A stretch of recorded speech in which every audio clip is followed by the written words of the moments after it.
It's Miss Moline here. We decided to film this tonight in our backyard in a really cool spot that Mr. Carlson's been working on. So he wanted to show off his garden really quick. So we're going to have him show off his garden. And look at all the lighting, you guys. This is really fun. We got all of these little lights. They're just little mason jar solar lights. And so we have quite a few of these, and it's really fun. So, yeah. Mr. Carlson's I told him he could show off his garden, so that's what he's doing. Take your time. He's very excited. We're in a part of the yard to where we actually might, if we're quiet enough and calm enough, we might get visited by Grandma Kitty by Surrey. Or, well, you know who's in the background. Blue's here.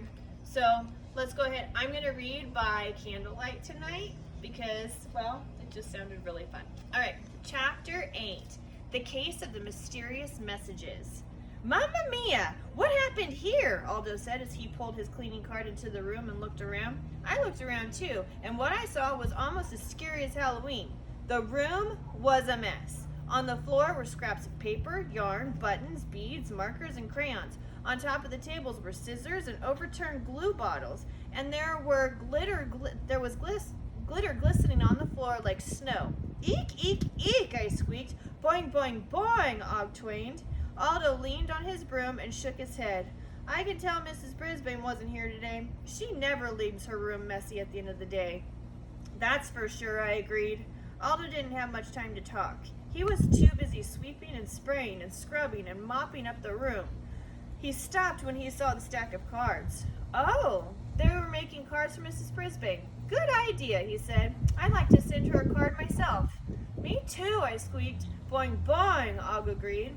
After the room was in order and the art supplies neatly stacked on Mrs. Brisbane's desk, Aldo took out his lunch and pulled up a chair close to Og's tank and my cage. When he was finished eating, he went over to Mrs. Brisbane's desk, took a piece of paper, and wrote something on it. He folded it in half. Then he wrote on a smaller piece of paper and stuck it on top of the folded paper. Now the substitute will include my card with the others, Aldo said. Can you write one for me? I squeaked. Aldo usually seems to understand me, but that night he didn't. Well, I've got to run, he said. I'll be late getting home tonight, and I have to study for a test. Then he looked around the room. But at least the room is clean. Yes, Aldo, you did a great job, I told him. I meant it too. Aldo is very good at his job. Thanks, Humphrey, Aldo said.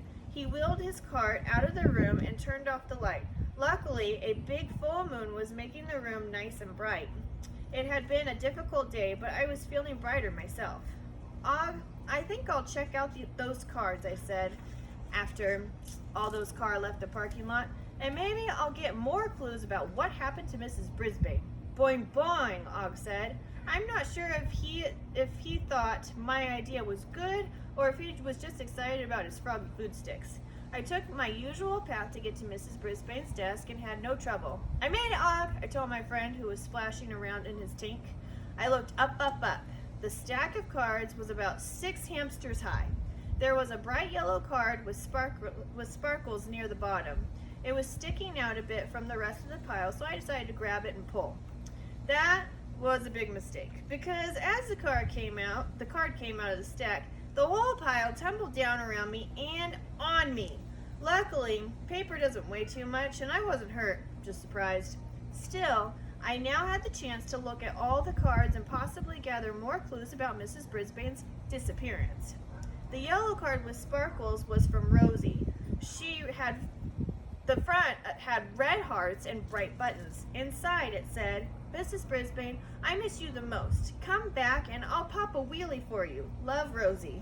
The last part was in a big red heart. I'm not sure Mrs. Brisbane would be happy to see Rosie pop a wheelie. That's a trick that she can do with her wheelchair, but Mrs. Brisbane made her promise not to do it at school anymore. I guess Rosie just meant she'd be happy to see our teacher back in the classroom. Then I looked at a blue card. It was from Small Paul. On the front was a drawing of a rocket. Inside it said, I hope you'll be launched back into room 26 soon. I miss you. Paul F. Eek, I squeaked. Had Mrs. Brisbane been launched into outer space? Next, I looked at one that was bright pink. It had lots of fancy writing on the outside and the inside. Dear Mrs. B, when you come back to room 26, I promise to help you all the time. You don't have to worry about anything because I'll be there for you now and forever. If you ever need something, please call on me. Your true friend for all time, Holly.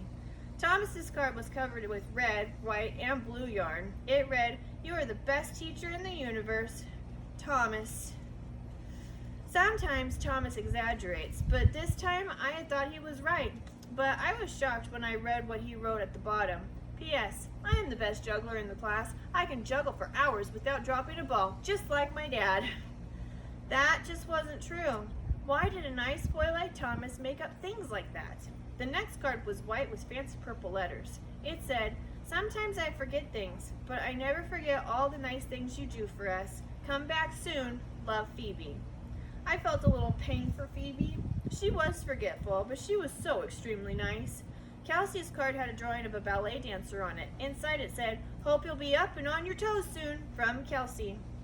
There was a very plain orange card with blue letters, no glitter, no beads, no buttons. It said, "I'm not good at fancy words, but I miss you, just Joey." Joey's card was nice and simple. I knew Mrs. Brisbane would like it because it sounded like him. "Og, these cards are so nice," I shouted to my friend. Our friends did a great job. He splashed around in a happy-sounding way. I read all the cards. The more I read, the more I wished I could make a card for Mrs. Brisbane too. I looked over at the art supplies. Markers, crayons, glue, glitter make a very nice-looking card, but I also knew they were dangerous, at least to hamsters. Hamsters like me don't wash our paws in soap and water. In fact, soap and water aren't good for us at all. No, no, no. We groom ourselves using our tongues and paws. So if I got glue or markers on my paws and licked it off, I might get very sick. Maybe I could add some pizzazz. Mr. E had suggested that. But I looked and couldn't find any jar or bottle or box marked pizzazz. I'd have to make a plain card like just Joey's. I went slowly back to my cage. All the cards were great, but one stuck in my mind. Kelsey had said she hoped Mrs. Brisbane would be up on her toes soon. Up on her toes? That sounded like a clue. Was Mrs. Brisbane actually going to be a ballet dancer?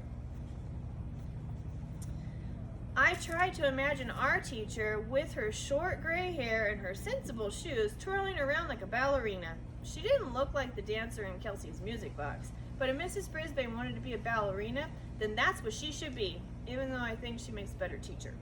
I pulled out my little notebook and pencil from behind my mirror. First, I added a clue to my list. Clue 5. Mrs. Brisbane may be learning to be a ballet dancer. I wasn't sure about that, so I added a couple of question marks. 4.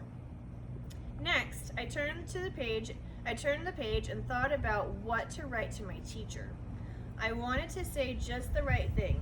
I thought and thought some more. Sometimes it's easier to say something you feel in your heart with a poem. And so I wrote, "Roses are red, violets are blue. Oh, Mrs. Brisbane, how much I miss you." I looked it over and I liked it, so I signed it, Humphrey. I read it to Og.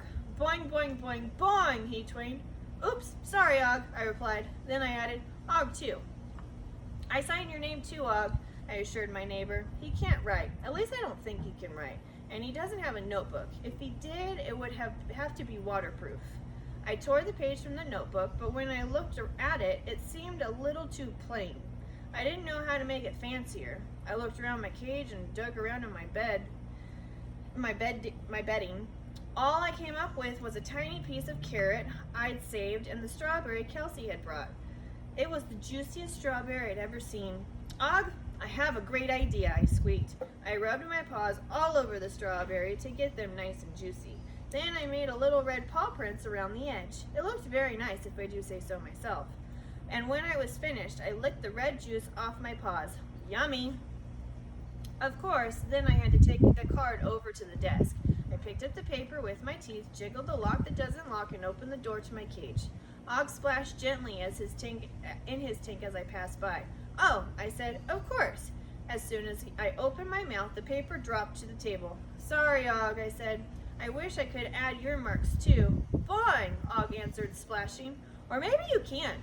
I'll leave the card here," I explained. Then I'll go behind my cage, splash some water, and then I'll come back for the card. Are you ready? All right, guys. Surrey kind of came over here, so we stopped for a minute, and maybe she'll come back. Okay. I left the paper near his tank, scurried away, and squeaked, "Now!" Og splashed and splashed some more. "Not too much," I said. "You can stop now." I waited until Og stopped splashing and raced back to the paper. There were several little watermarks on the paper now. I hoped Mrs. Brisbane would know that Og had made them. I picked up the paper with my teeth again and made my second trip of the night down the table leg and back to the desk.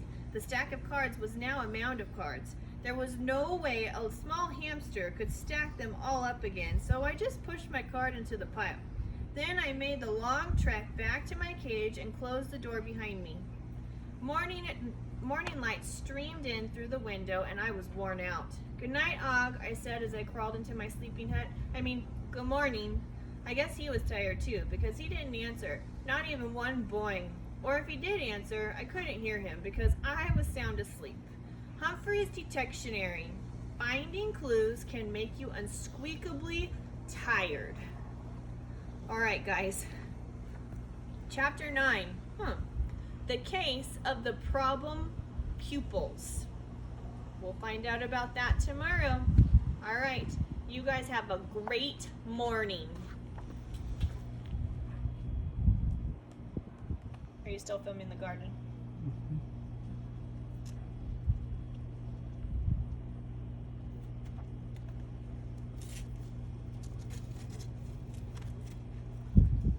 Get Surrey. Surrey's over there. Or get the garden.